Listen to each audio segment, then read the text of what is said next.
as purchased.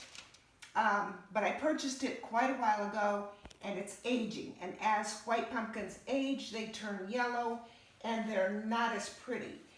But the first thing you do when you buy a pumpkin is bring it home and wash it with dish soap and water and dry it off really good. And then take a Clorox wipe or anything with bleach in it and go over the entire surface of the pumpkin well so that you're killing any minute fungi or bacteria that's on the pumpkin that causes it to rot. So once you get it clean, just let it dry, and then you can do whatever you want to. I take my white pumpkins, and because I start early, and as they age, they turn yellow and get spots on them, I just paint mine before I do anything. I've actually done these before like this and then gone back the week before Thanksgiving because I start to set my table and go, oh, that doesn't look very good. So I have gone back and just chalk painted or painted the pumpkin with all the stuff on it. Just lift up the stuff and paint in there. So you can do that too. But the easiest way really is to paint it before you decorate it. But it's not necessary. You don't have to. And if you're using a colored pumpkin, you certainly don't have to. So now we have our pumpkins ready to go. And this is the kind of glue I use. It's tacky glue. It's in the gold bottle. And you can get it at Joann's or Michael's, or I even saw it at Home Depot the other day. But it's my favorite glue. It's awesome and it's easy to use. And so what I'm going to do is just squeeze some out on this pumpkin. Plenty of it on the top part.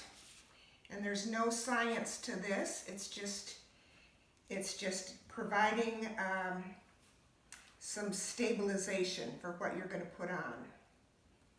So that'll work. And when I paint my pumpkins, I've used every kind of paint there is. I've used wall paint, I mean whatever you have. I've used trim paint. This is chalk paint, but there's no science to it. You just throw some paint on it. It doesn't matter. And then I'm going to start with the base layer, which is moss. And this is the kind of moss I use. It's preserved moss, and it's better. I got it out of the bag this morning and just sprayed it. So this is damp. I start with it damp because I'm making a bed and I'm using some live botanicals. So I just start with my moss wet, and it dries, and then everything is hunky-dory once it dries. But take your moss and just kind of separate it. And I like this kind that has more bright green on it for contrast if you're using a white pumpkin. The brown, the more woody type looks great. If you can see down in there, it's more woody. That's what I would put out if I was using a green pumpkin, just to give it some contrast. But this, I'm just, even though it's damp, I'm just sitting it on the glue, and it will all dry together and hold really well. And what I like are these little, little stragglers down. Just makes it look more alive and fresh. So that, this side looks a little out of balance. So that wasn't too hard, and there's your base. That's as easy as it is. And then I just start adding stuff. Everything that I have is botanical. A lot of it is collected from the yard.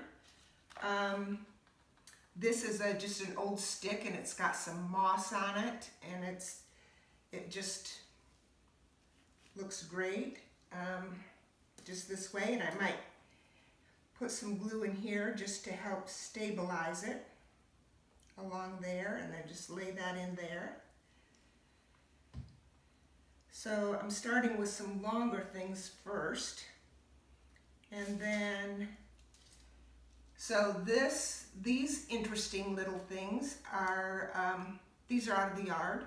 It's the bark off a crepe myrtle, but they look good. They look natural, and that's what we want here. We just want things that are kind of a natural look. That's why most of my stuff really does come from the yard. Some of it, like this pot, this is a water lily pot. You can buy these at Michael's or Joann's, and okay, that's a good spot, but I think I'll go with my botanicals next. These are succulents, and succulents work great because you're putting them in damp moss, and this time, like the end of October, these will last probably, maybe in 2 weeks. I'll have to give these like just a little squirt with a squirt bottle. I'll just go like that, and then these will last through Thanksgiving too. So, and these were, I was walking into Kroger the other day, and these were 10 for $10. So, so that's a good deal. And you can just take the dirt off the bottom, just like you were repotting a plant. These are very hardy, and you don't really have to worry too much about disturbing the roots, but I leave a little bit of dirt on the roots. They don't really need that much. And then make a hole in your moss so that it's down in the bed of the moss, and stick it in. And that's all it takes, and believe it or not, that will thrive for a couple months, just like that. So easy peasy. Here's an interesting one. This is a little more leafy. Put this one in.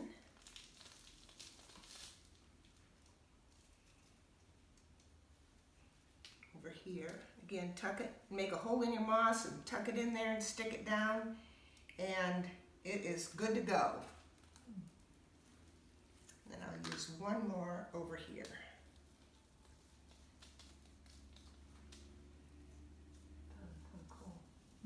So this is the end of the live botanicals. I think 3 is enough. You know, like in a nature sitting, you want odd numbers, so that works. And then I'll go back and add the interest with the dried and preserved things. And there's a lotus pod. That'll work. This is a dried mushroom cap. Again, these are at Michael's. This one's probably from Reeves, which is a flower wholesaler that I use. And then whatever you want. Here's a pine cone. That looks kind of interesting. And here's a pod. And if you stick this down in the moss is dried, and it's going to be adhered really to the pumpkin. So this stuff will, you know, I mean, you can jiggle it out if you wanted to, but if you were transporting it, I'd put glue on the bottom of each of these if I wanted to make it really sturdy before I stick it in there. Here's some acorns. Put some acorns down in there. That looks pretty cool. And maybe another pot over here. And then these, I don't know if you can see this one. Jeanne, why don't you move this in so they can see really close here, the texture. Yeah, that's really good. The textures are good, you know, as many different textures as you can get. I like these feathers in here. Again, just from Michael's or somewhere, just a little thing of feathers, but it that really says Thanksgiving. Really good fall look. So I have some extras because I'm going to be using these two on the same table. I want this one to kind of go with it, so I'll just take this and stick it in there like that, and it gives it more dimension and more space and more interest because it comes out away from the pumpkin. And there you go, voila, done. I had my grandson over last week and we were making stuff, other stuff. And I had an extra pumpkin and I said, hey, let's make a present for your mom. So he put the glue on, he stuck the moss on, he stuck the plants in, and then I gave him some direction. I said, we need something coming this way and something coming that way, and he took it from there. And his mother was blown away, and it's something that she will actually use. So that was pretty fun. But that's as much time as it takes, and it's over. But something to really enhance it is just putting it, like this one I have, this looks great. I don't know if you can bring this down. Show me what I'm gonna just move this over here. Tell me what you See, this is on a silver tray. Proper stuff. So whatever they need something. They need to be on something. Here's a pheasant placemat. And when I put this on there, it really pops it. You can use an old grapevine wreath to put under your pumpkin. I have a little nest over here. But however you want to do it, when you put something under it, it just adds to the interest of the pumpkin.